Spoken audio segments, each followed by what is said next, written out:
You ready to film another exciting episode? Real good at doing stuff? I can't wait. Gotta be more exciting. I can't wait. Okay, good. There we go. You real good. Can you do stuff? Are you real good? Can you stuff? Can you do it good enough? Are you real good at doing stuff? Can you do it good enough? Are you real good at doing stuff?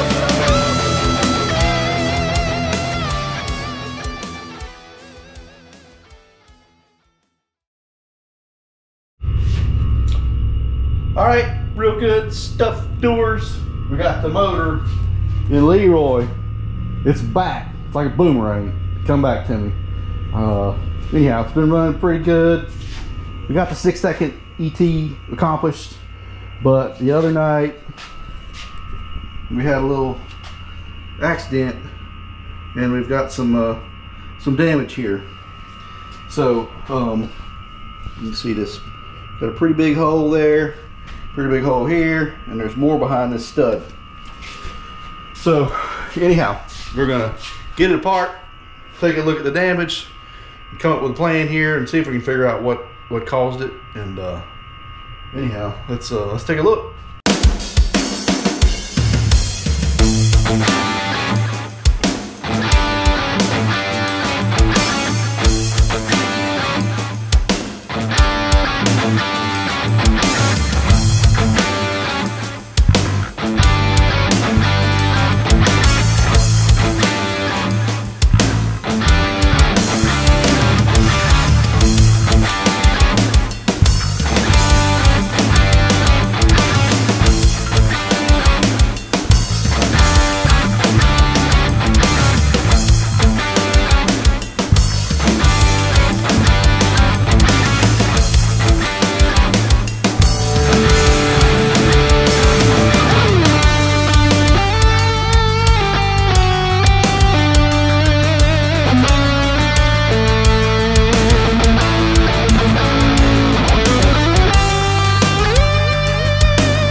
All right, got our head off.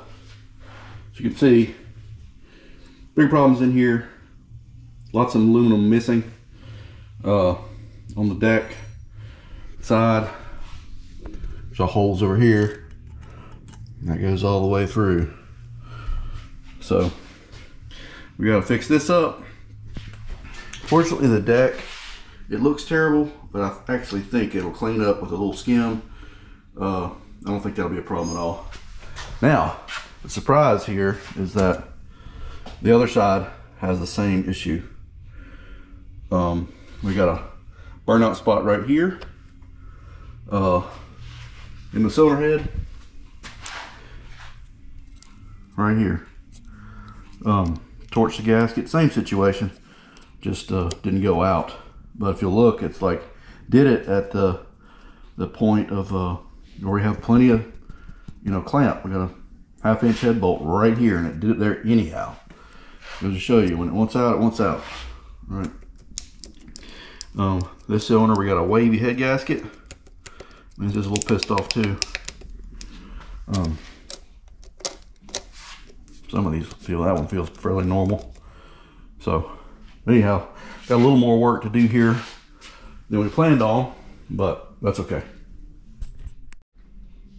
All right, the next thing I'm noticing here, kind of checking where these pistons are at, and these two, 5 and 6, are bent. The rods are bent. So I come to the top. This side here is above the deck, and this side is below. All right, so this is obviously a bent rod. And we'll tear the rest of it apart, see how badly and if we scuff the piston up or not. But I'm gonna check the other side first. So these two appear to be pretty close. We got to check them a little bit further, but these are obviously bent. All right, on this side, everything looks more or less okay. Something's hit this piston. I don't know what's up with that, but looks like something's been through the motor a little bit somehow. Didn't cause any real damage, but something's going on there. But this back one here is bent. You see how it's cocked over to the right hand side? It's definitely bent, right? This one doesn't appear to be jacked up, but at this point we've definitely got 3 of them. Probably gonna do something different here. Going back together. This thing's obviously looks like it's kind of pissed off everywhere. So we'll get to the bottom of that. All right, we got LeRoy all apart, and if you can see right here, number 2, this rod is S-shaped quite a good bit. We've and then there's number 7. It is same thing, S-shaped. I'm sure some of these other ones are. Those are the 2 that are just visibly kind of mangled. The other one, there's probably some other ones that are tweaked a little bit, but we have these are Cali's Ultra Enforcers, and we've enforced them as much as they'll be enforced. So but everything else is pretty much on the up and up. We'll probably going back together where cleats eventually want to go with this thing. I'm probably going to put an aluminum rod in this thing, just because I know where this is going to end up. But and we may make a couple other changes, but actually the pistons look really good. You can see our line-to-line coating still all there, always is. Looks great, and none of them look. Sometimes you bend the rod bad enough, it'll tweak the piston up, but none of these look like they're damaged. I'll clean them up and examine them a little more thoroughly, but so far they look fine. So now Cleet has emailed me the data from this pass, so let's go take a look at that and see if we can figure out what's going on. All right, everybody, we're back in my little tuning studio where I do various types of tuning, and we're gonna look at, hopefully we got some data to look at. Cleet has sent me an email here. Let's pop it open and see. Okay, don't check if I push the scramble button. What's that all about, Cleet? Surely Cleet knows that HED tunes, you don't have to push the scramble button because the scramble button is pre-pressed. It's pre-pressed in HED tunes. Everybody knows that, I thought. Just like Chick-fil-A. You go there and the chicken is pre-blessed. HED tunes, the scramble button is pre-pressed. It's pretty simple, but I think Cleet knows that. But let's look at the data here. Pop some stuff up. All right. RPM to start with. Looks like crap, but that's just how you know it's a stick car. Look at this, all over the place, these things. Okay, oil pressure starts out great, quickly goes to crap. All right, so most of the track we're like 45 and below, which is no good, right? But I didn't see anything in the motor that would cause that, so I bet what that is the oil got changed, and they probably didn't remember that we need to run some extra oil in this thing. Any wet sump motor where you're screaming this thing, especially quarter mile, you've got to run a lot of oil in there to keep that pickup covered up. And I bet that probably didn't happen. We need to add a couple quarts. That's they probably need like 9 or 10 quarts in this thing to cover it up, and I bet that's what happened. Not good, but that's not what caused our problem, most likely. All right, boost. Let's look at boost. Boost. All right. Ooh, getting to be a lot. 43. Whoa, 47.5 pounds of boost.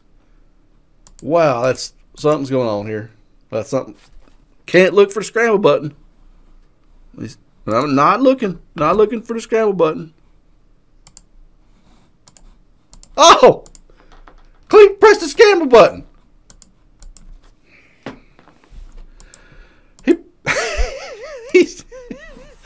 Cleet wanted all the boost. Let's look at our target dome. Okay. All right, so we got tons of dome. Looks like we turned it up and mashed the scramble button, because this is way high. All right, so Cleet doesn't know about the scramble button being pre-pressed, evidently, because he pressed it again and turned it up. So much for running 7.0s. So anyhow, let's look at things here. Boost is out of control. Fuel pressure. Let's take a look at that. Turn this other mess off. Okay. If you look on the start line, it's 108 pounds. We got 10 pounds of boost on the starting line, so that means our base is about 100 pounds. That's correct. That's where we want it. But if you look out here, boost is going up and fuel pressure is dropping. That is no good. You want your fuel pressure to rise pretty much 1-to-1 with your boost increase. And out here it's even worse. We're down to, basically we have 108. We got the same pressure, fuel pressure or less, and jagged that we started with, but at with an additional 40 pounds of boost. Right. So basically when our boost gets up higher than we kind of planned on, the fuel pump cannot keep up. Right now, so a lot of times in these things I'll put a math channel in what I call fuel pressure delta, and your delta is just a pressure difference, or it can be anything, but it's a difference between one and the other. Now on the start line it's 98, which is exactly what we want it to be. That means that our base pressure is 98 or so, and we got 108 pounds of fuel pressure there. That's a 98 pound difference considering we have 10 pounds of boost, right? So that's perfect, right? And if you look through here, all through here, as boost is increasing, 118, 120, our fuel delta stays basically the same, right? And that's how it should be. But out here, it starts to drop a little bit. No big deal, not the end of the world. But here, as soon as we go really above where we should be, our delta goes to crap. We're down to 67, and out here, we're down as low as 57, and we're just hanging out in the low 60s, right? So our fuel pressure has tanked. Our delta's gone to garbage. Now, you say, all right, why does this matter? Well, it matters because when this happens, you're basically just kind of trickling the fuel out of the injector, and the atomization that you planned on is not happening, right? And also, a lot of times your duty cycle will go to the moon. tell you what, let's look at duty cycle. Put it in here. Just see what it is. All right. Okay, so let's change the color. That color sucks. Okay. All right, the green line. Before we go nuts here, we're 70 or so. That's okay, right? But up here it starts to go unacceptably high, and I don't like to see over 80% on a lot of these things, and we're above that. But to some extent, that doesn't really matter, because what happens is the atomization goes to crap, and a lot of times, no matter what the O2 says, no matter what the duty cycle says, it will blow up. It'll burns right smooth up. So long story short, when you have pump problems, you can't just mask it with injector. It just doesn't work that way usually. I mean, I've never been able to get away with that. So there's no solution for not fixing the pump issue, right? And if you look at like when we went 692 or whatever, we were kind of around 38, 39 pounds of boost, and the delta's acceptable there. It's not what it should be, but it's not terrible, right? But as soon as we go anything above that, it just goes away, right? So here's what it is. We got to make some changes to the fuel pump, and we may make some upgrades in the motor to just change stuff, because I know where Cleet wants to go with this thing is, you know, probably a little bit quicker than we originally planned, which that's just the nature of things. But in the next video, we'll start looking at the repair process and upgrades, and see if we can't get LeRoy back together to ready to dispense some more freedom to people. So if you need shirts, merch, whatnot, go to HeraldEngine.com. Subscribe, like, share, all that stuff. I know about you people that haven't subscribed yet. I know what you were up to, and there'll be repercussions. We've talked about that, but we'll see. That's enough for today.